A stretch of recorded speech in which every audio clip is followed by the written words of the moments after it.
Lahan bekas kuburan tua. Dibangun pabrik minyak goreng. Cerita ini saat aku baru lulus SMA dan kisah ini nyata aku alami.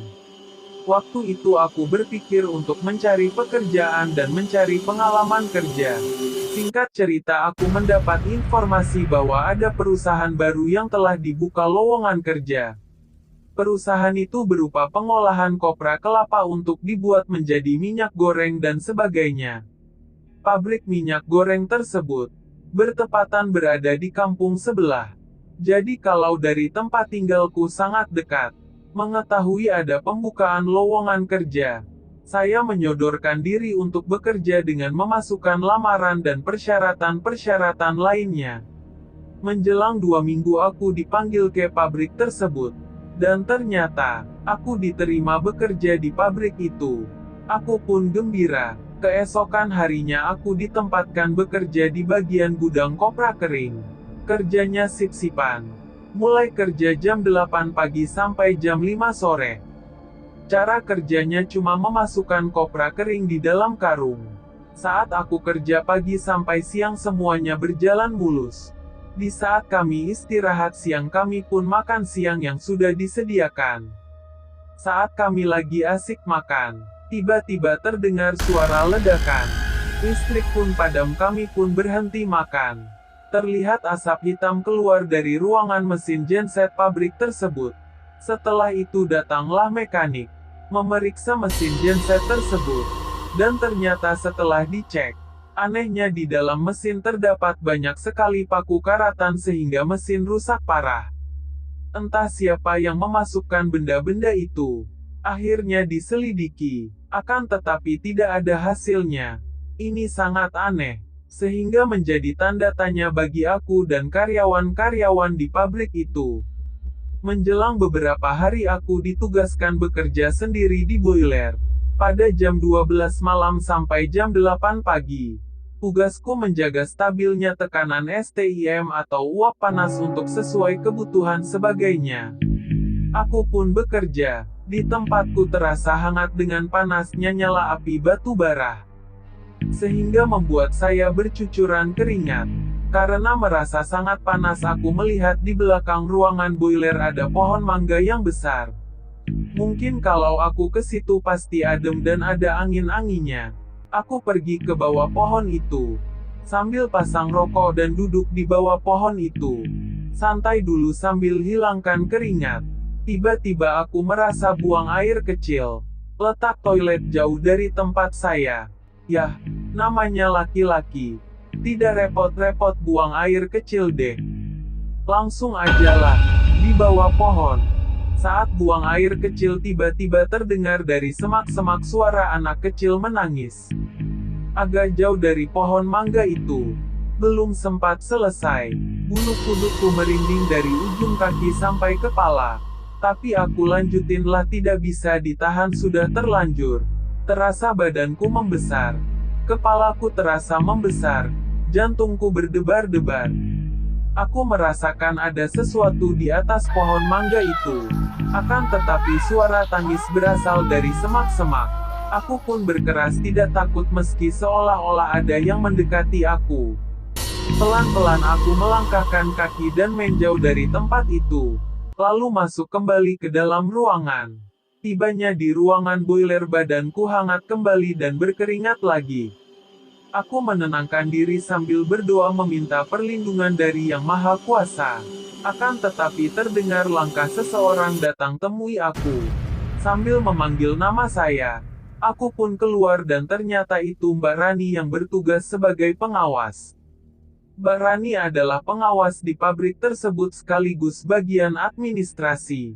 Katanya, "Gimana? Aman? Terkendali? Apa kamu merasa nyaman bekerja di boiler?" Jawabku, "Aman Mbak. Mbak Rani. Baguslah. Tetap fokus ya pada steamnya. Nanti 30 menit lagi kamu transfer steam ke refinery, tempat masak dan penggilingan kopra. Dengan tekanan sekian dan panasnya sekian." Jawab aku, "Iya Mbak, saya mengerti." Saat itu Mbak Rani membawakan saya roti dan kopi susu. Kata Mbak Rani, "Saya tahu. Pasti kamu takut kerja sendiri di sini ya. Apalagi malam gini. Jawab aku. Tidak mbak, namanya kerja ya sendiri, tidak apa-apa kok. Mbak Rani, ini saya bawakan kamu roti dan kopi. Kita ngopi di sini saja ya, soalnya di sini hangat. Lagian kamu kan sendirian di sini. Biar saya temani kamu saja ya. Jawab aku. Oh, iya mbak, tidak apa-apa. Kami berdua pun duduk dan ngopi bersama sambil kerja. Katanya Mbak Rani. Aku tadi digangguin sama makhluk halus. Aku takut. Saat aku di ruangan dan menyusun laporan. Tadi laptopku mengetik-ngetik sendiri tanpa aku ketik. Lampu di ruanganku juga berkedip-kedip. Aku tahu itu makhluk halus, makanya aku datang ke kamu. Terus pas aku keluar dari ruangan, terlihat ada perempuan rambutnya panjang menutupi wajahnya, pakaiannya warna merah. Aku pun bertanya, kok bisa ada hantu di sini? Tadi juga aku ke belakang, ada sesuatu di sana. Mbak Rani pun menatap saya dan katanya, usut punya usut. Dulunya di sini banyak kuburan tua. Tempat pembangunan pabrik ini adalah lahan kuburan-kuburan tua yang sudah hancur berkeping-keping. Pabrik ini bosnya orang Prancis, dia membeli ke masyarakat sini. Tapi sebelum membangun bos tidak tahu kalau lahan ini bekas kuburan tua. Karena lahan ini terlihat seperti lahan yang kosong di ujung kampung dan ditutupi semak-semak. Bos pun mengerjakan beberapa alat berat seperti ekskavator, doser dan alat-alat lainnya. Saat melakukan pekerjaan pembukaan lahan, banyak sekali kejanggalan-kejanggalan yang terjadi. Berupa ekskavator sering rusak, alat-alat kerja sering rusak, kunci-kunci mekanik hilang, terdapat benda seperti paku, mur dan baut terisi di dalam mesin-mesin pekerja. Terkadang oli di mesin bercampur tanah, rumput, kayu dan banyak sekali kejanggalan yang terjadi. Adapun beberapa pekerja terluka parah. Sampai ada yang meninggal gara-gara kecelakaan saat bekerja di lahan ini. Belum lama juga ada karyawan yang baru masuk. Pertama mengalami kecelakaan kerja, tersengat listrik saat melakukan pengelasan pipa-pipa tangki. Ada juga yang kecelakaan saat mempacking karung bungkil dengan memakai mesin jahit karung. Dia tidak sadar tangannya terjahit di karung. Karena dia melihat penampakan hantu perempuan seperti yang saya lihat tadi. Terus ada juga yang hilang selama 1 malam di bawah pohon mangga besar yang di belakang boiler ini. Karena waktu mangga berbuah banyak, orang itu pergi mencari mangga yang jatuh. Seketika itu dia menghilang selama 1 malam.